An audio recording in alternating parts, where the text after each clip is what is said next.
Brian dan Sally mengenyam pendidikan yang baik. Mereka bertemu dan akhirnya menikah. Mereka memiliki pekerjaan yang baik. Brian memiliki jabatan tinggi di sebuah perusahaan multinasional, berpenghasilan besar, mendapat fasilitas dari kantor berupa mobil dan rumah. Mereka sangat menikmati hidup. Sering nongkrong bersama di coffee shop sepulang kantor, nonton di bioskop, mampu membeli baju dan tas yang matching, dan pergi berlibur sesekali. Tapi kenyataan sebenarnya tidaklah demikian. Hutang kartu kredit mereka terus menumpuk tak berujung. Setiap akhir bulan merasa kehabisan uang. Mereka memiliki barang-barang bagus, tetapi tabungan masa depan kacau balau. Brian dengan mudah membeli ini, tapi bukan ini. Tabungan 100 juta pun rasanya masih jauh sekali. Sudah kerja lebih dari 10 tahun, tapi belum sanggup membeli rumah sendiri. Masih tinggal di rumah milik kantor dan mengendarai mobil milik kantor. Tanpa disadari, keluarga ini menggali lubang kemiskinan. Keuangan mereka hanya cukup untuk membiayai kehidupan keluarga saat ini. Mereka harus terus bekerja untuk menghasilkan uang. Pertanyaan yang paling ditakutkan adalah, bagaimana jika mereka sudah tua, kemampuan bekerja sudah menurun, atau salah satu anggota keluarga terdiagnosa penyakit serius yang membutuhkan biaya yang sangat besar. Apakah kehidupan Brian dan Sally mencerminkan kehidupan Anda? Apakah saat ini Anda memiliki penghasilan, tetapi sebelum akhir bulan sudah merasa kehabisan uang? Memiliki hutang berkepanjangan yang tidak ada habisnya?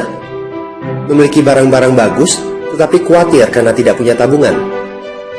Memiliki hidup yang berkecukupan, tetapi khawatir tidak mampu menyekolahkan anak-anak dengan baik?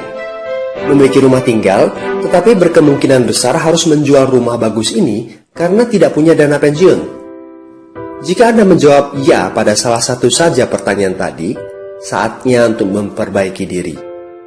Mau jadi seperti apa kita ini kalau ternyata kita sebetulnya hanya gaya dari luar saja?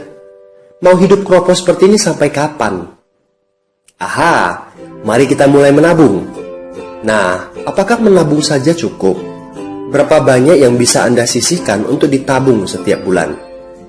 Mari kita ambil contoh. Anda berencana untuk memiliki rumah dan mobil.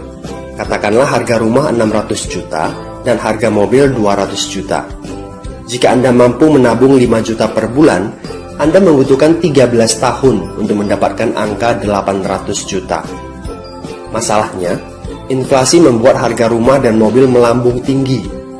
800 juta akan menjadi 2,7 miliar 13 tahun kemudian, jika kita asumsikan rata-rata kenaikan barang 10% per tahun. Ini masih soal impian untuk membeli rumah dan mobil. Padahal, masih banyak kebutuhan lain yang perlu dipersiapkan jika ingin hidup lebih baik. Bagaimana dengan persiapan dana hari tua? Agar di saat tua dan tidak sanggup bekerja lagi, Anda punya tabungan yang cukup untuk kebutuhan sehari-hari. Asuransi untuk keluarga? Dana pendidikan untuk anak-anak? Dana tak terduga untuk keperluan dadakan jika dibutuhkan, seperti keluarga sakit, dan lain-lain. Artinya, Anda perlu lebih banyak uang untuk ditabung. Bayangkan jika satu bulan Anda hanya bisa menabung kurang dari 5 juta. Sudah jelas, jika langkah Anda hanyalah menabung, Anda seperti sedang menggali lubang kemiskinan. Hal utama yang perlu Anda lakukan adalah meningkatkan penghasilan Anda. Anda mungkin bertanya, bagaimana saya bisa melakukan itu dengan segala kesibukan yang saya miliki sekarang? Apakah saya bisa tetap mencari income tambahan di luar sana tanpa mengganggu pekerjaan utama saya? Seandainya bisa, apa yang bisa saya kerjakan saat ini? Nah, langkah pertama yang perlu Anda lakukan saat ini adalah menghubungi teman yang menunjukkan video ini kepada Anda. Dia punya akses untuk jawaban dari pertanyaan Anda.